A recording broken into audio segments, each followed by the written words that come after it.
live from the Marsh Theater in San Francisco. It's the Will and Willie Show. And I'm Paul Wells. I'm Will Durst. And I'm the Willie the Brown.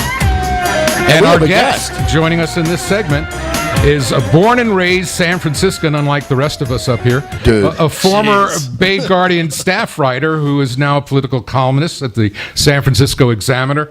And he covers local city and politics and plays way too much Pokemon Go. So I'm surprised they're not invading us right now. Welcome, please, Joe Fitzgerald Rodriguez. Thanks for having me. What high school? Oh, Wallenberg.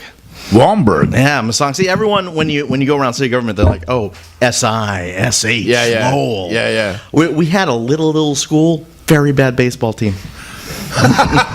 You know Sorry, Wallenberg? Wallenberg. Is he going to get it? Wait. I want to see if Willie gets it. You were mayor, man. What does that have to do with Wallenberg? Gary Masonic, near the Lucky Penny, so may she rest in peace. Oh, the Lucky Penny. May her greasy food What's that rest gonna in be, peace. man? I know, I'm sad. I actually went to school with, very sadly, Alex Nieto. I don't know if you guys have heard of that fellow who was shot and killed in Bernal Hill by SFPD. So when news happens in San Francisco, it's usually very personal for me, but like that day in particular, connected to Wallenberg more so than usual. Yeah, in fact, I am so San Franciscan. When I was 12 years old, I met Willie Brown. When I was 12 years old, so I was a journalist at our little middle school newspaper, the Penguin Press, and I come up to him with a little notebook and say, Mr. Brown, can you please answer a question for our school paper?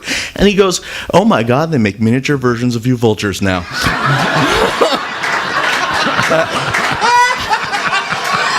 Welcome to journalism. Did you laugh? I loved it. You were only 12? I was like, 12 or 11, somewhere around there. Yeah, you looked a lot older. Yeah, so close. I had the same mustache I do now. So, all you guys talking about Trump. Now, I am a local columnist. I cover local politics, but I think it reflects here a little bit. I do wonder if Trump brings up the question, must you be insane to grab the public's attention? Case in counterpoint. We've got Scott Wiener and Jane Kim running for state senate. Right. Representing San Francisco. How many of you in the audience, and I'll tell you on the radio how many people are holding their hands up, really know more than like one policy platform of those two candidates really well? Kids say they really, not a single person, but I bet you know a heck of a lot. One over there. One. Yeah, but he's a journalist. He doesn't count. We're supposed to know that boring stuff. But Mr. Trump is insane as he is. You guys are all reading about him every single day. So what do you guys think? What does this say about our politics today? I want to hear this. Well, I'm going to vote for Wiener because Jane will kick my ass.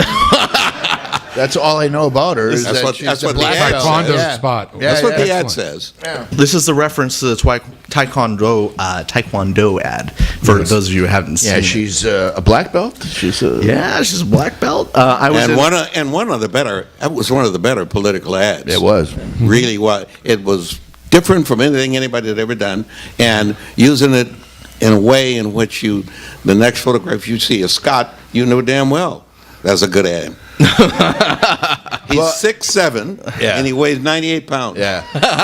But I got to admit, the first couple of times I saw that ad, I thought it was for a feminine deodorant spray. Oh, geez. I had no idea that it was a political ad. Well, that might be part of how you The get strategy? somebody. No, because I was watching. She started a new business. Is this? Jane I was Kim's watching my enterprise? commercials on mute because I don't listen to the sound, and so I just saw it. And she went in, she worked out, and I thought it was just another ad for this woman who works out and she's in charge of her life, and and that's what it was.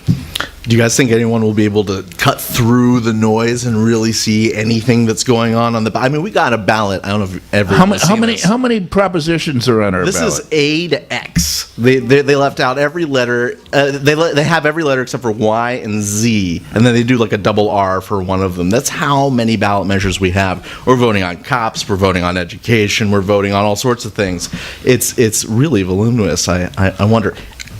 Can The state anyone? propositions too. And you And might say- be well advised to simply vote no. Let's do some. That's Let's what do most another people political will do. test. We already saw if Willie knew where Wallenberg was. Willie, can you name the first 3 ballot propositions? A, Not B, and no, C? not by a long shot. If he can't A, do it, B, and C. can you guys?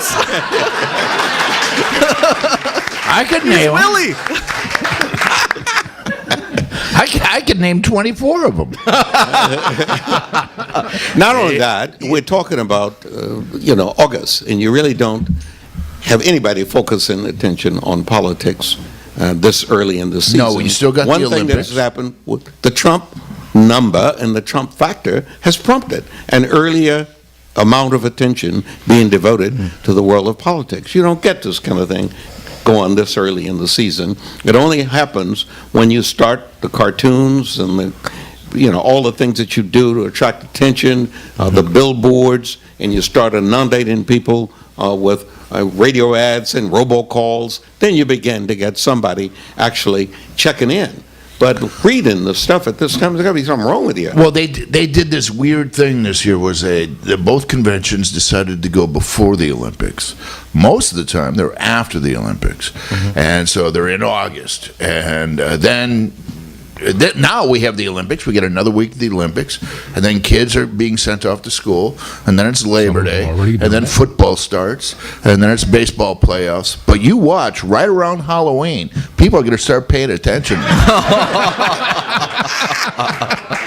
We took a poll at Will and Willie's Facebook page and the event page for our political specials, our 2016, and we asked the question: if the election were held today, would you vote?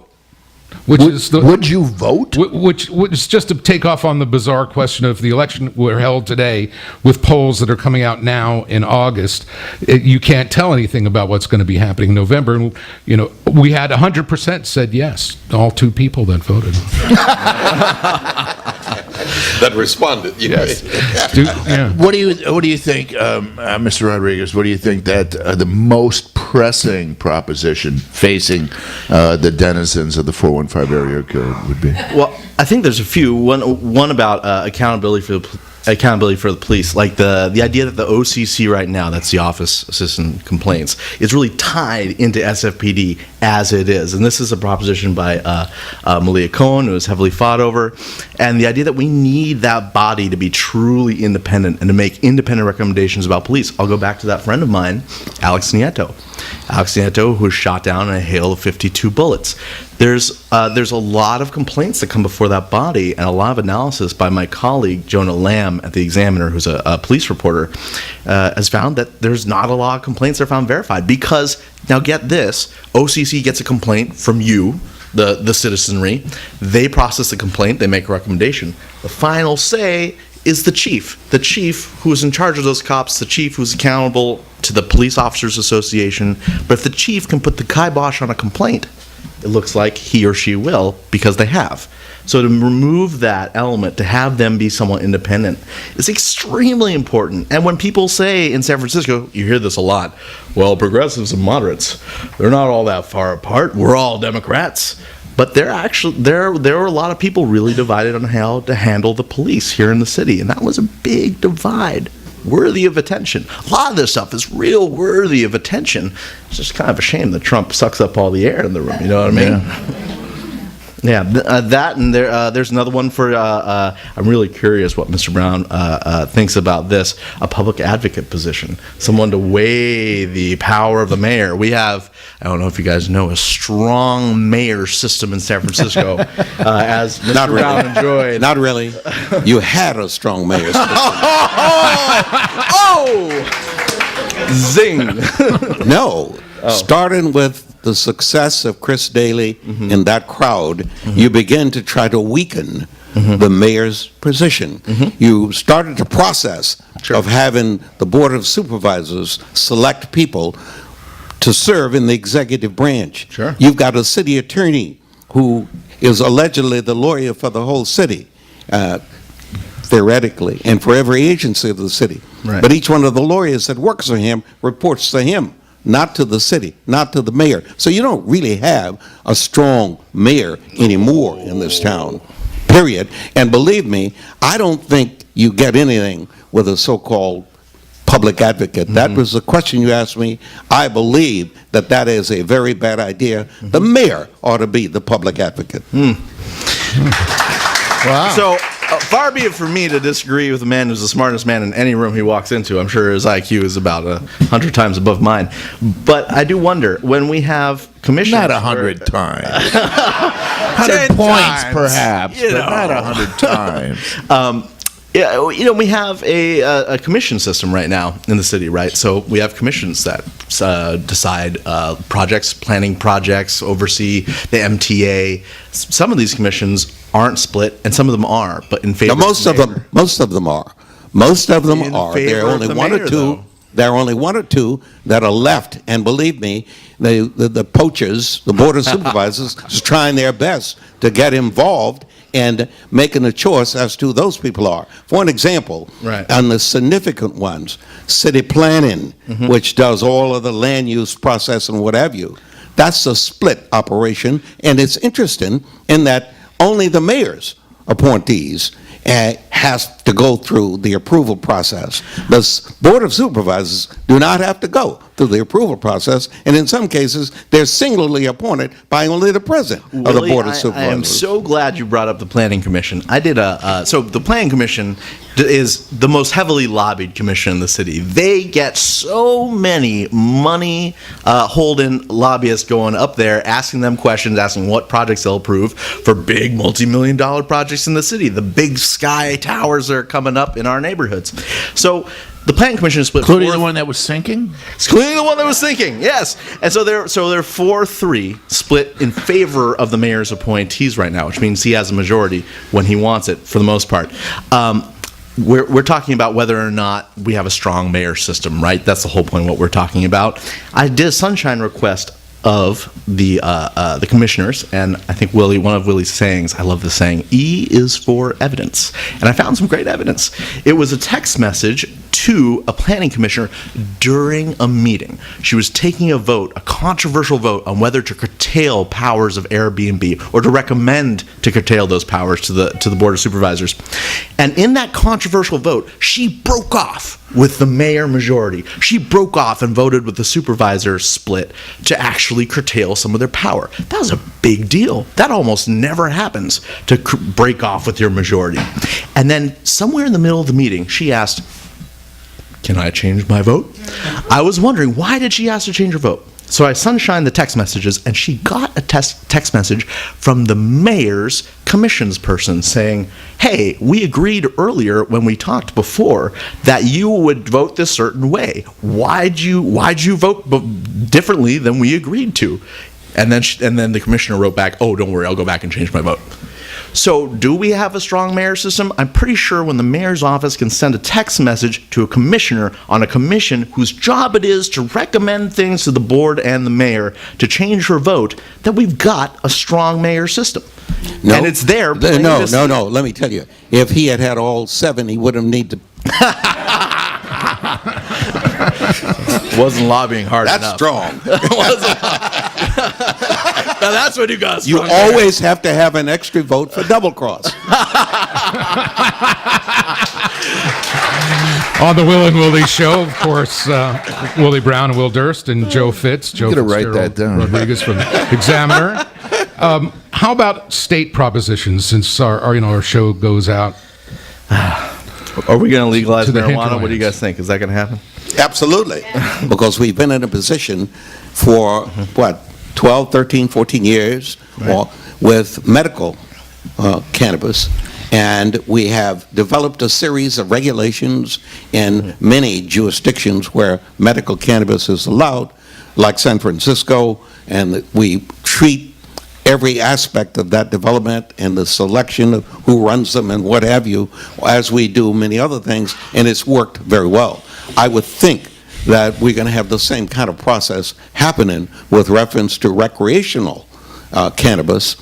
It certainly evidences itself in Colorado, it does itself in Washington, in D.C., and in Oregon, and they're obviously going to be With other a states. with a Democratic White House. But if the Republicans get into the White House, I mean, they could. That's why all those cannabis-oriented businesses were forced to deal everything in cash. They'd have to pay for inventory. Well, they still have to do it in cash. You still have to work in they cash. They still have to do it in cash because no the federal- banks. No, banks no, won't. They're Even worried about having the Oakland assets frozen collects- by the feds. Oakland collects a considerable amount of money from its operations that are citizen-controlled, private-controlled. They have to deliver all that money, all of the whatever they give Oakland, in cash. Wow. Period. Because there's just no process. After you get the legalization of rec, you're going to find that there's going to be a movement toward giving the opportunity to do what you do for any payment to government through a system that will allow banks to be your resource. Currently, banks cannot be or the resource. What about in Colorado and Washington? Can they? Are they involved in? They have some system. I don't know exactly what it is, but it seems to be working very well. But and I got to tell you, you talked about Republicans being. No, let me tell you, as a guy that I served with named McClintock, he was literally one of the first to step up and say on medical marijuana, it is not a bad idea. And that has been the case. And you see among the Republicans, you notice even among the 16 to 17 candidates in the primary, nobody attacked pot. Not one of them in the Republican primary. And clearly, there's one who must have relied upon it. The other thing pointing to that, I won't call it a name. Abused it. Yeah. Well, speaking of money, those venture capitalists that love to invest in tech are also really chomping at the bit to invest in weed. So here in the state, it's going to be the green rush is really what I mean. There's already been a bit of a green rush, but that's going to open that wide open. And there's already people in the Emerald Triangle, up Northern California, where our weed is mostly grown, who are already decrying this. Oh, we carried the movement for so long, and now the VCs are coming in with their money, and now capitalism's coming to marijuana. So would you like Humboldt some County. Santa Cruz Mountain Purple Bud?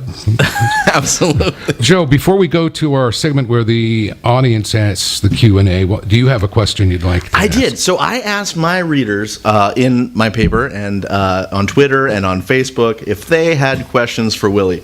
There were actually way too many to ask, but I did have one. Why did you talk to Gurbash Chahal? I can never say his name right. Gurbash Chahal about his domestic violence problem. This fellow, for those who haven't been following it, is the tech guy who kind of kicked and punched his significant other, I forget if it was his wife or girlfriend, 117 times. Apparently, you said you gave the money back because you weren't intending to take it, but did you keep a bit? And how much did you keep? I'm curious. The gentleman was a client of mine, and when I could not provide him with representation he needed, I returned his unused money.